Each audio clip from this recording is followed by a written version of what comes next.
नमस्कार दोस्तों, नमस्कार। कैसे हैं आप सभी। तो आज का जो हमारा मुद्दा है एक स्पेशल मुद्दा है और ये मुद्दा संडे स्पेशल है, ये मुद्दा चंडीगढ़ स्पेशल है, ये मुद्दा पेपर स्पेशल है। तो चलिए मैं बात करता हूँ। आज का जो हमारा सेशन होगा वो बड़ा प्यारा सा सेशन होगा।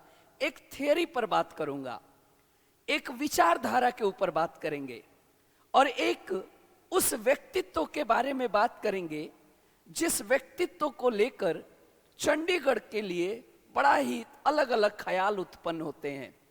तो मैं बात करता हूं ली कार्बूजियर के ऊपर और ये सेशन हर वो चंडीगढ़ के पेपर देने वाले बच्चे जरूर देखेंगे, चाहे वो कांस्टेबल का पेपर हो, चाहे वो कहीं ना कहीं एएसआई का हो, चाहे किसी भी टीचिंग का हो चंडीगढ़ से रिलेटेड।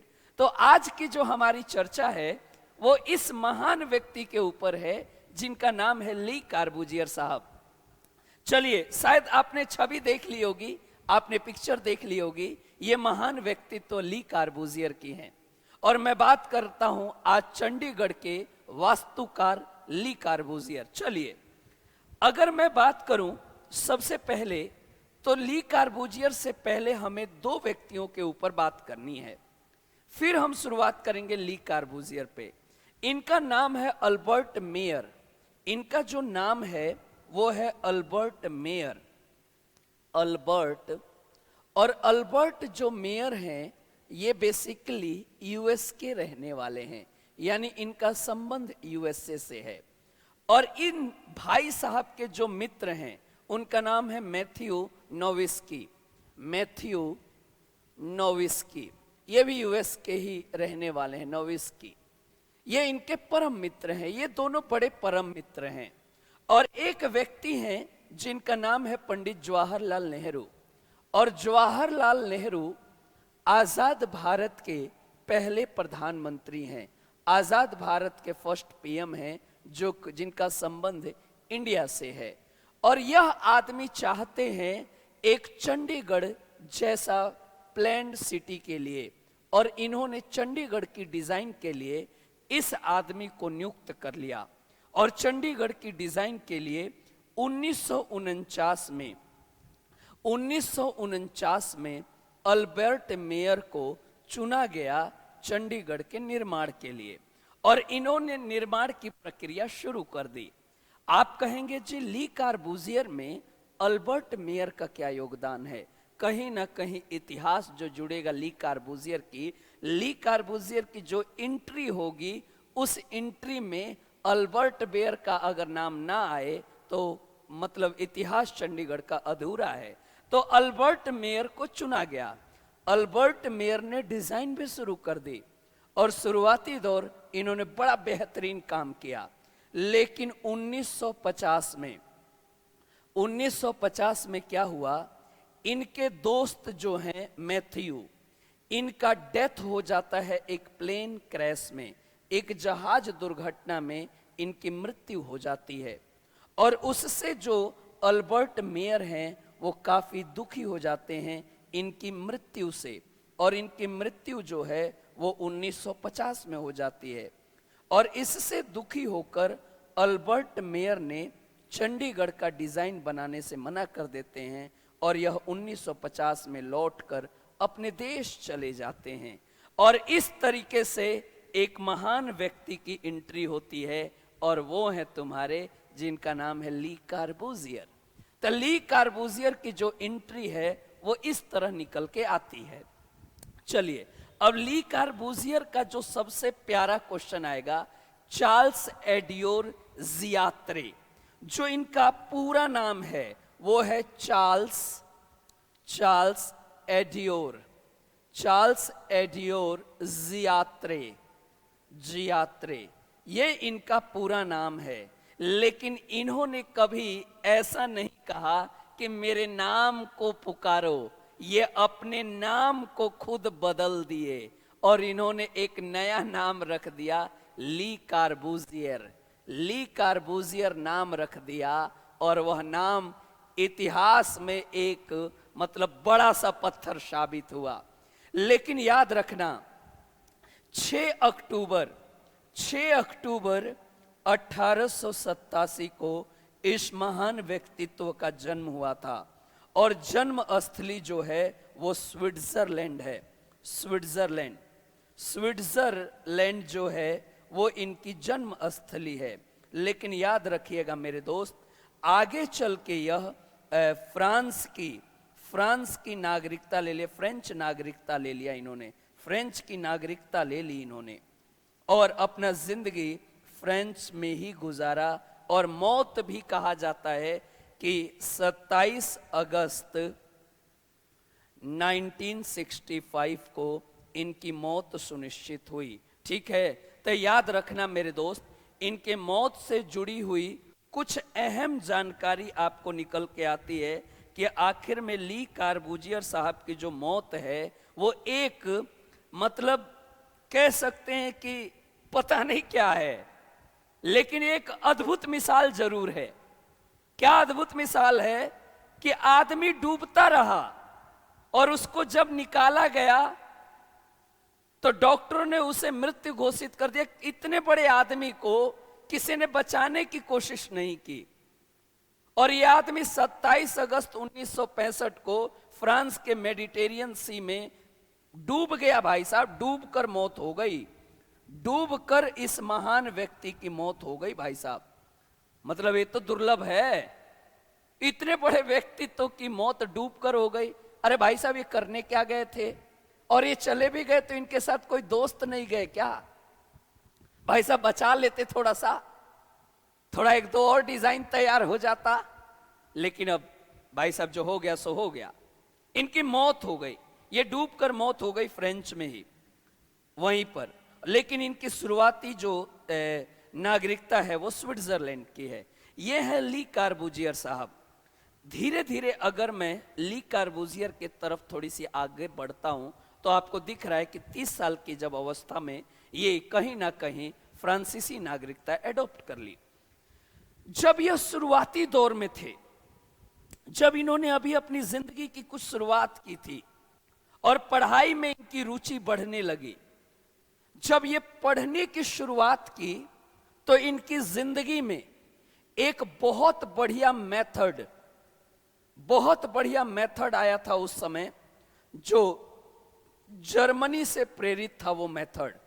और उस मेथड का नाम है फ्रोबेलाई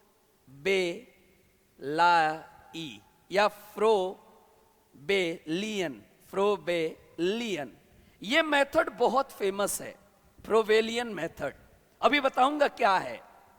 इसी मेथड को इन्होंने एडॉप्ट किया और जर्मनी के एक साइंटिस्ट जिनका नाम था फ्रोबेलियाई, उन्होंने यह मेथड दिया था और उसी मेथड को सीखा था कौन? ली कार्बूजियर ने। और आगे चल के इंडिया में भी यह मेथड ली कार्बूजियर ही लेकर आए थे। तो ली कार्बूजियर साहब की जो प्रारंभिक शिक्षा है वो फ्रोबेलियाई मेथड से शुरू हुआ है। और फ्रोबेलियाई जो हैं वो एक बड़े अच्छे जर्मन साइकोलॉजिस्ट हैं, जर्मनी से उनका संबंध है। उनका मानना है मेरे दोस्त फ्रोबेलियाई का कि अगर कोई बच्चा है और वो कोई अगर काम कर रहा है तो उसे काम करने दो, बीच में अगर तुम रोकोगे तो उसके विकास, उसके ग्रोथ में थोड़ी सी कमी आएगी और हो सकता है वह उस पथ को छोड़कर किसी दूसरे पर चला जाए और उसके ग्रोथ में बहुत ज्यादा गिरावट हो। मैं बार बार कहता हूं, अगर आपके घर में कोई बच्चा है और वो कोई काम कर रहा है तो इंस्टेंट उसे रोकने की कोशिश ना करें। हाँ, धीरे धीरे उसको उस पथ से हटाएं अगर उससे उसका नुकसान हो रहा है तो।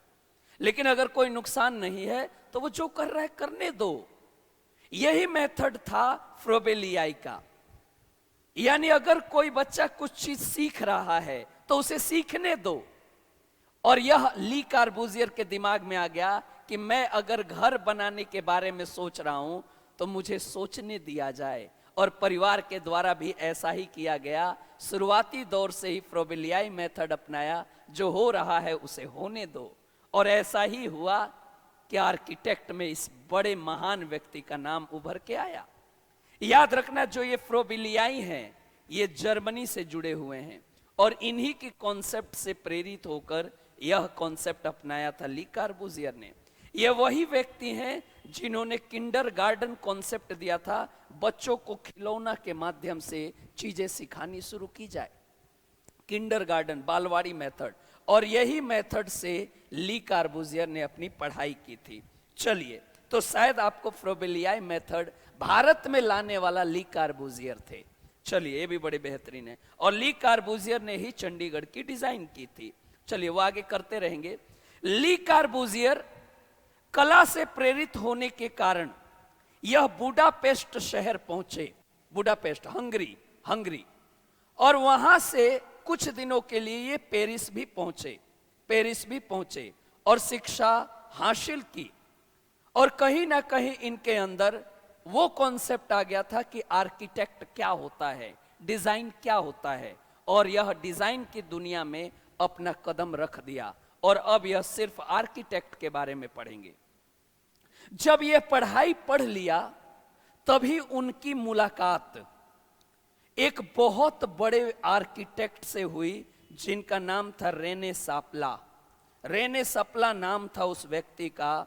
और इस व्यक्ति ने ली कार्बूजियर को गोद ले लिया, एक तरीके से अपना पुत्र बना लिया, और सारा अपना ज्ञान ली कार्बूजियर को दे दिया।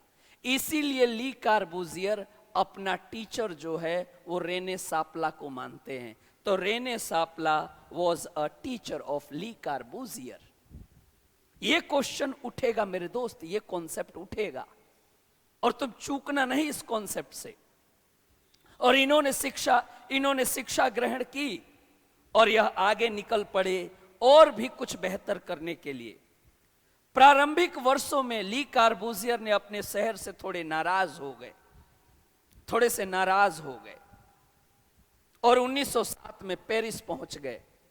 और वहां पर एक और व्यक्ति मिले, आगस्त पेरे, और उन्होंने कहा कि भैया आगस्त पेरे, मैं आपके पैर गिरता हूं, मुझे नौकरी दे दो। नौकरी मिल गई, और ये कागजों पर घर बनाना शुरू कर दिए। और जिंदगी में पहली बार कोई व्यक्ति कागज के ऊपर डिजाइन बना रहा है, और नौकरी शुरू कर ली। बहुत सारे पैसा भी मिला, थोड़ी सी ख्याति भी मिली, ग्रोथ भी मिला। और फिर अक्टूबर का महीना था, 1910 था, और फिर 1911 में बर्लिन यानी जर्मनी से लेकर और भी कई जगहों पर घूम के आए। जब ये जर्मनी पहुंचे ना, तो बर्लिन जर्मनी में इनको दो व्यक्ति मिले, डेरे रोहे। एक व्यक्ति ये थे जर्मनी में, बड़ी बेहतरीन आदमी, और एक व्यक्ति थे वाल्टर, ये दूसरे व्यक्ति। तो जर्मनी के दो व्यक्तियों से मुलाकात हुई, रोहे और वाल्टर। और तब जाके इन दोनों ने ली कार्बूजियर पर बहुत सारा मेहनत किया, जो कमियां थी वो निकलवा दिया। और भाई साहब, ये वही दोनों व्यक्ति हैं जो आगे चल के विश्व में इनसे बड़ा कोई आर्किटेक्ट नहीं हुआ, और वही व्यक्ति इसको भी ज्ञान दिए थे। लेकिन ली कार्बूजियर के जो गुरु जी थे वो तो सपला साहब हैं, इन्होंने तो सिर्फ कमियां निकाली थी। और ये दोनों आदमी वही हैं जो विश्व में वर्ल्ड लेवल के फादर ऑफ आर्किटेक्ट कहलाते हैं। इन्हीं को कहा जाता है मॉडर्न फादर ऑफ आर्किटेक्ट, इन्हीं दोनों को। और इनसे भी ज्ञान लिया था कहीं ना कहीं कौन, ली कार्बूजियर साहब ने। चलिए, 1911 का अंत आते आते ली कार्बूजियर यूनान भी घूम कर आए, और ली कार्बूजियर तुर्की भी घूम कर आए। जब यूनान घूम कर आ रहे थे, तो ली कार्बूजियर को एक बिल्डिंग दिखी ग्रीस यूनान में, और इस बिल्डिंग की जो कला शैली थी उससे बहुत ज्यादा ली कार्बूजियर प्रभावित हुए। इस बिल्डिंग को देखने के बाद इतना प्रभावित हुए कि जब वो लौट के आए ना, तो उनकी एक अपनी किताब है जिसको 1923 में लिखा है ली कार्बूजियर ने। उस किताब का नाम है आर्किटेक्ट की ओर। उस किताब का नाम है आर्किटेक्ट की ओर, यानी याद रखना 1923 में लिखा है ये किताब। और उस किताब में इस बिल्डिंग का नाम लिया है और इस बिल्डिंग की कला शैली का जिक्र किया है। इस बिल्डिंग को पार्थेनन कहा जाता है। इस बिल्डिंग की क्या खास बात है पार्थेनन की, ये सारी अपनी किताब 1923 में आर्किटेक्ट की ओर लिखा है। और इसी किताब से, इसी बिल्डिंग को देखने के बाद यही पर कसम खाया था ली कार्बूजियर ने कि मैं ऐसे बिल्डिंग का निर्माण करूंगा जिसको पूरी दुनिया याद करेगी, और दुनिया याद करेगी, दुनिया याद करेगी। हम लोग भी तो आज याद कर रहे हैं ली कार्बूजियर को। यही बिल्डिंग देखने के बाद उनको प्रेरणा मिली थी और 1950 में पंडित जवाहरलाल नेहरू ने अल्बर्ट मेयर के बाद ली कार्बूजियर को चुना था दिल्ली के डिजाइनर के रूप में। तो नेक्स्ट क्लास में मेरे दोस्त मैं मिलूंगा आखिर में पार्थेनन में ऐसा क्या था और पार्थेनन आखिर में है क्या।